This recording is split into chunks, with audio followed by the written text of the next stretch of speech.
The low hum of the school's energy barriers faded as Xander stepped through the shimmering gateway, a portal from his world, Hellworld, to Earth. At 16, his skin bore the scars of survival, a testament to living on a planet where the flora and fauna evolved solely to kill. Earth, with its gentle breezes and calm skies, was a paradise in comparison. But for Xander, it was an alien landscape. He surveyed his new surroundings with a cautious eye. The school grounds were immaculate, the grass vividly green and trimmed to perfection, a stark contrast to the gnarled and twisted vegetation of his home. He carried himself with a wary poise, expecting any moment for something to leap out at him. His new classmates eyed him curiously as he approached. Their uniforms were pristine and bright, untouched by the harsh survivalist life he knew. They whispered among themselves, throwing glances his way, intrigued by the new boy whose file read as more of a myth than a reality. "Hey, you're the new kid from Hellworld, right?" a voice called out, pulling Xander from his observations. A tall girl with bright eyes and an inquisitive smile approached him. Her name, he recalled from the student profiles he'd been shown, was Ilara. "That's right, Xander," he introduced himself, his voice carrying the gravelly undertone of one who'd often had to shout over howling winds. Ilara's smile widened. "That's so wild. I read about your planet in class. It's all like survival of the fittest, right? What's it really like?" Xander hesitated. Back home, discussing daily horrors was normal, but here he wasn't so sure. Sensing his reluctance, Ilara gently nudged. "It's okay. We're all super curious. You can tell us, right, guys?" A murmur of agreement rose from the gathered students. Xander looked around at the eager faces, their lives untouched by true peril, and decided maybe it was time to share a piece of his world, a story to bridge the gap between his reality and theirs. "All right," he began, his voice steady. "Imagine waking up every day knowing that everything outside your door wants to kill you. The plants, the animals, even the weather itself is lethal. You learn to be alert every moment, because one mistake doesn't mean a bad grade, it means death." The students gasped, their eyes wide. One boy asked, "What's the most dangerous thing you've ever faced?" "Giant sand serpents," Xander replied without missing a beat. "They burrow beneath the surface and can sense vibrations, make too much noise, and they'll burst through the ground to devour you whole." "Holy crap, that's intense," another student exclaimed. "How do you even survive something like that?"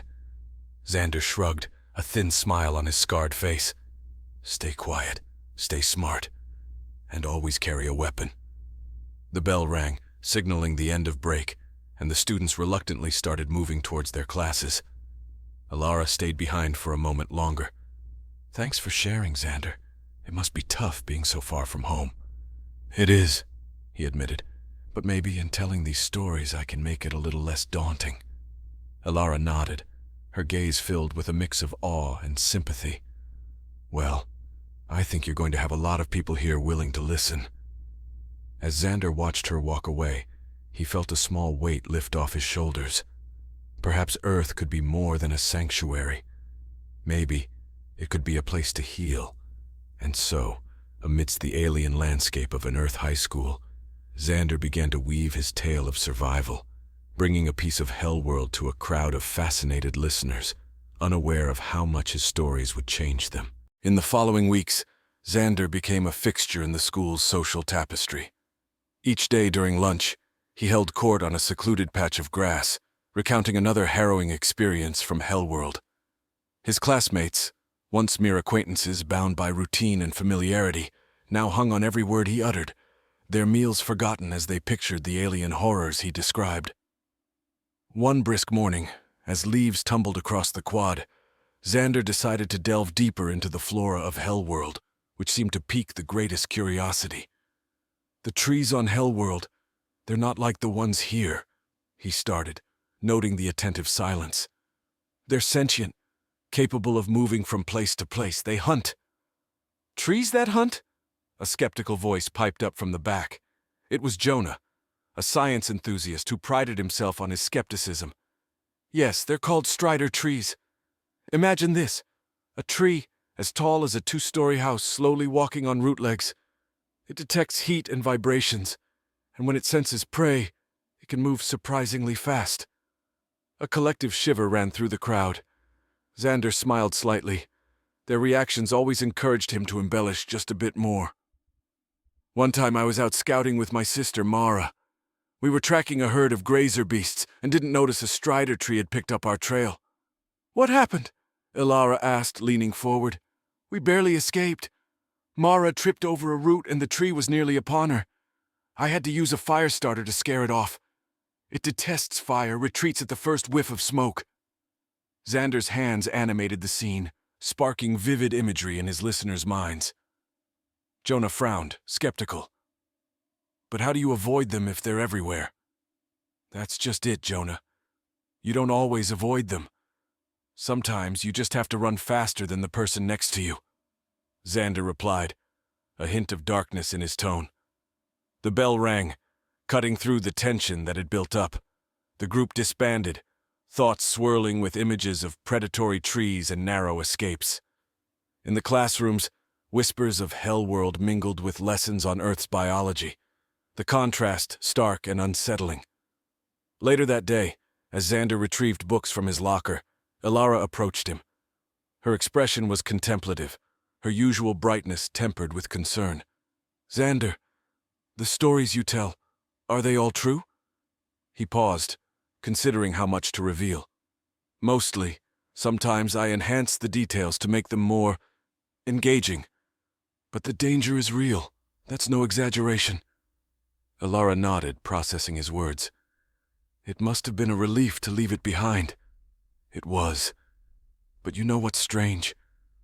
Sometimes I miss it. The adrenaline, the clarity of purpose. Life here is safe, but it's also complex in ways I didn't expect." "I think I understand," she said softly. "Maybe you can find new challenges here, safer ones."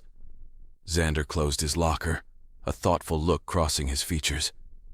"Maybe. But I wonder if anything here can match the intensity of Hellworld." As they walked to their next class together, Xander felt the familiar thrill of survival flicker within him. Earth was peaceful, but his tales of Hellworld reminded him that the fight for survival never truly leaves you. It just changes the battlefield. The intrigue surrounding Xander deepened as autumn painted the campus in shades of orange and gold. He began to share not just tales of survival, but of the enigmatic technologies left behind by the ancients of Hellworld. These stories drew a new crowd, students from the technology club and history buffs, all eager to hear of otherworldly tech possibly centuries ahead of Earth's own advancements. "One of the most mysterious devices we found is what I call the ghost scanner," Xander explained one chilly afternoon, his breath visible in the crisp air. "It's a small handheld gadget, but when activated it creates a holographic map of the area, highlighting life forms in different colors based on their threat level." A buzz of excitement swept through the crowd. Jonah, always the skeptic, raised an eyebrow. "Sounds like something out of a video game. How does it differentiate between threat levels?" Xander, prepared for the challenge, delved into a more technical explanation. "It seems to use a complex algorithm based on movement patterns, biological signatures, and past encounter data. It's not just advanced. It's like it has a survival instinct of its own." "That's insane," muttered a tech club member. "Could we ever make something like that here?" "It's possible," Xander replied. "But the materials are rare even on Hellworld. The device uses a crystal that's tough to mine, and even tougher to process." The discussion turned to a debate on ethical technology use and the implications of such advanced survival tools. Xander listened, fascinated by the peaceful academic approach to what was on his planet a matter of life and death. As the school year progressed, the tales of technology found a parallel in the school's own curriculum. Teachers began to integrate discussions of alien technology into their lessons, using Xander's accounts as springboards for broader debates about ethics, responsibility, and the future of human invention. One day, as the leaves began to thin on the trees, a special assembly was announced. A guest speaker, a renowned scientist in the field of xenotechnology, had been invited to discuss the possibilities of integrating alien concepts into Earth's technology. The auditorium buzzed with anticipation, students and faculty alike eager for a glimpse into what the future could hold. Xander sat in the front row, his usual reserved demeanor replaced by a visible excitement. The speaker, Dr. Helena Mirik, took the stage with an air of authority and began her presentation with a nod to Xander. Today, we explore not just what technology could be, but what it should be. Inspired by the accounts of our young mister from HellWorld, we delve into the ethics of technological advancements that could change the fabric of our society. Her slides showcased hypothetical devices, inspired by Xander's descriptions, but adapted for Earth. She discussed the balance between innovation and intrusion, the benefits of enhanced safety versus the potential for misuse. After the presentation, Dr. Mirik approached Xander. "Your experiences could be invaluable to our research," she offered. "Would you consider working with us to explore these technologies further?" Xander was taken aback. The possibility of using his harsh survival experiences for constructive progress on Earth was something he hadn't considered. "I'd like that," he said finally, the prospect of turning his past into a force for good slowly dawning on him. As the assembly dispersed, Xander felt a new sense of purpose begin to take root. His past and present were aligning in ways he had never anticipated, suggesting that perhaps his time on Earth could indeed match the intensity of HellWorld, but in a profoundly different way. Collaboration with Dr. Mirik quickly catapulted Xander into a realm of possibilities he hadn't imagined when he first set foot on Earth. Their sessions often lasted late into the evening, unfolding in the high-tech lab, equipped with the latest tools for reverse engineering and experimental physics. Here, Xander's descriptions of HellWorld's ancient technologies were not just stories. They were blueprints for the next leaps in human advancement. During one intense brainstorming session, Dr. Mirik focused on the concept of a bioadaptive suit that Xander had once mentioned. According to him, these suits could adapt their form and function to protect the wearer from environmental hazards and predators alike. "Imagine a suit that could become rigid as steel upon impact but remains as flexible as cloth," Dr. Mirik mused, sketching frenetically on a digital pad. "Xander, you mentioned these suits could even heal themselves?" "Yes. They had something like a self-repairing fiber mesh with a kind of synthetic blood.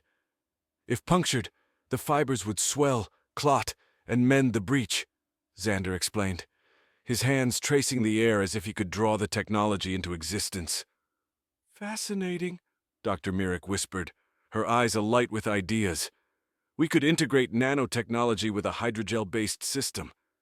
It's ambitious but theoretically possible with the right materials and a bit more understanding of the underlying science." Their collaborative work brought not only new technological insights, but also attracted attention from various academic and industry leaders. A symposium was organized to showcase their preliminary findings and gather support for further research.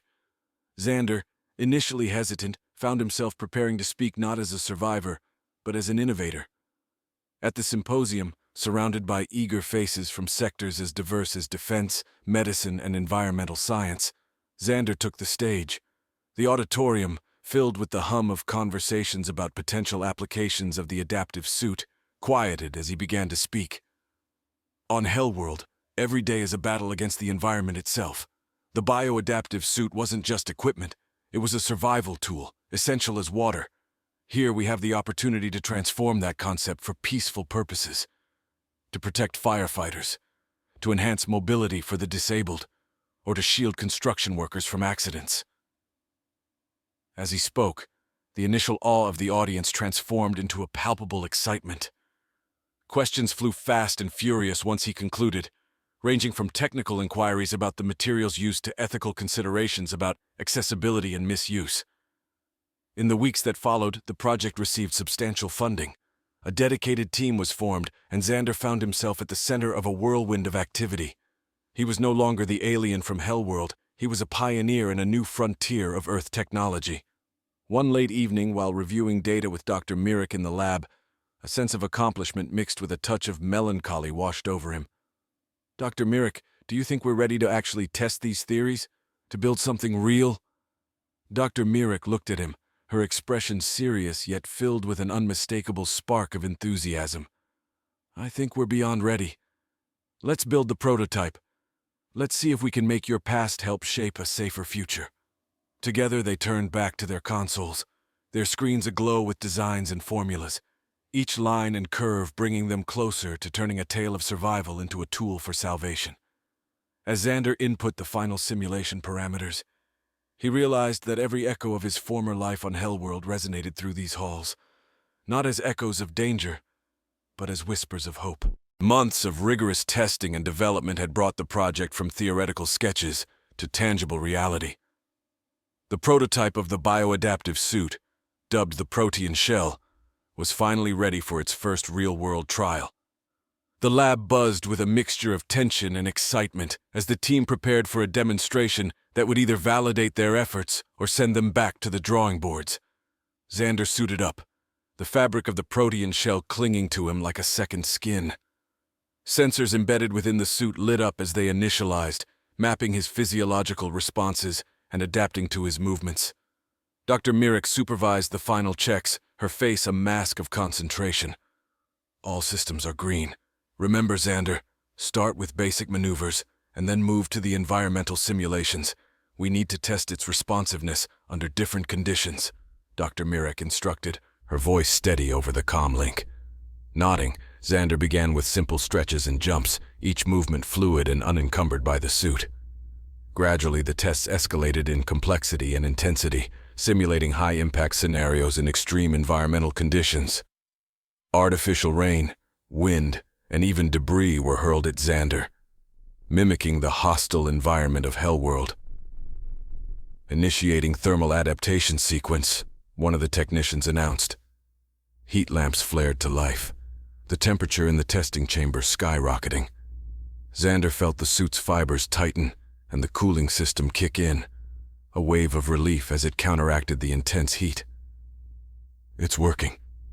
The suit's adapting perfectly, he reported, his voice tinged with awe. But as the test progressed, an unexpected challenge emerged. During a high-velocity debris simulation, a piece of artificial shrapnel caught the suit at an odd angle. The fabric tore slightly, the self-repair mechanism activating immediately to mend the tear. Observing this, Dr. Mirek called for a pause. Let's review the data. That tear was minor, but we need to understand why it happened at all. Analysis revealed a slight delay in the adaptive response time of the suit under simultaneous thermal and physical stress. The team pored over the data, tweaking algorithms and enhancing the mesh's density without sacrificing flexibility. After adjustments, they resumed testing, pushing the suit harder than before. This time, the Protean Shell held firm against all challenges, its fibers glowing faintly as they adapted seamlessly to each new trial.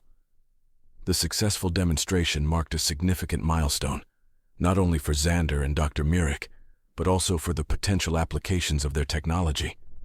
Potential military applications were discussed, but Xander was firm on one point. The primary focus would remain on humanitarian uses. Disaster response teams, rescue operations, and hazardous environment workers were to be the primary beneficiaries. As the project gained media attention, Xander found himself becoming a symbol of hope and human resilience. Interviews and articles often highlighted his journey from a survivalist on a deadly world to a key figure in one of the most promising scientific advancements on Earth. One evening, after another round of successful tests, Dr. Mirek and Xander sat in the quiet of the now empty lab. You've changed a lot since you first walked into my classroom, Xander. Not just in what you've learned, but in who you've become, Dr. Mirek observed, her voice soft with pride. Xander looked around at the lab, at the prototype suits hanging from their stands, each one ready to save or support a life. I think in trying to escape my past, I've actually embraced it. Maybe this was the way I was always meant to fight for survival, by creating something that lets others survive too. Together they looked at the Protean shells, the soft hum of the lab a comforting backdrop to their shared silence, each lost in thoughts of the future and the lives that might one day depend on the technology born from a world of relentless peril. As the Protean shell moved from successful testing into production, the implications of its deployment began to resonate across global communities. The technology was hailed as a breakthrough in personal safety and adaptability, promising a revolution in how humans interacted with hostile environments. For Xander, however, the success of the project marked a bittersweet juncture. His connection to HellWorld was diminishing, replaced by his emerging identity as a pioneer on Earth. With the production phase underway, Xander's role shifted from active testing to strategic oversight. He found himself at conferences and international meetings, discussing not only the technology itself, but also its ethical distribution and usage. His voice, once just a recount of survival tales, now carried weight in debates about technology's place in society. One particular conference in Geneva set the stage for a pivotal discussion on global technology sharing and crisis management. Xander, invited as a keynote speaker, prepared to address an audience of world leaders, scientists, and humanitarian organizations. "Ladies and gentlemen," Xander began, his voice calm but powerful. "The Protean shell represents more than just a technological achievement. It symbolizes a commitment to safeguarding human life against the unpredictable forces of nature and circumstance. But its true test will be how we choose to implement and share this technology." He spoke of equitable access, of the need to prioritize high-risk populations without the means to afford such technology. His speech outlined a vision where innovation served humanity universally, not just the privileged few. The response was a mix of admiration and skepticism, the latter from parties concerned about the logistics and costs associated with such idealistic distribution plans. However, the dialogue that followed sparked initiatives for international cooperation, with several countries expressing interest in joint ventures to produce the Protean shells under fair trade agreements. Back at the lab, amidst the flurry of scaling up production, Dr. Mirek pulled Xander aside. "You've become quite the statesman," she remarked with a hint of amusement. "It seems you're shaping this world as much as you once fought to survive your own." Xander smiled, his thoughts wandering back to HellWorld. Maybe that's what all this has been about. Shaping something deadly into something life-saving. From survival to service. As production expanded, so did stories of the Protean shell in action. Rescue workers used the suits in disaster-stricken zones, navigating through fire and flood with enhanced safety and efficacy.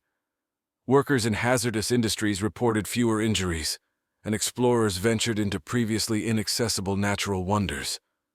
Amidst these developments, Xander received an unexpected message. A group of researchers, inspired by his descriptions of HellWorld, had initiated a project to explore the possibility of terraforming hostile planets, using some of the principles derived from the Protean shell technology. Intrigued and invigorated by this new application of his experiences, Xander agreed to consult on the project. Standing on the observation deck of a research facility, looking out over a model of a potential new world, he felt the thrill of new frontiers unfolding before him. This isn't just about adapting to environments, it's about transforming them, he mused aloud, his voice tinged with the awe of possibility. Dr. Mirek, joining him at the railing, nodded. And who better to lead such a transformation than someone who's mastered survival in the harshest of them? As they watched the holographic display cycle through simulations, Xander realized that his journey had come full circle. From a youth struggling to survive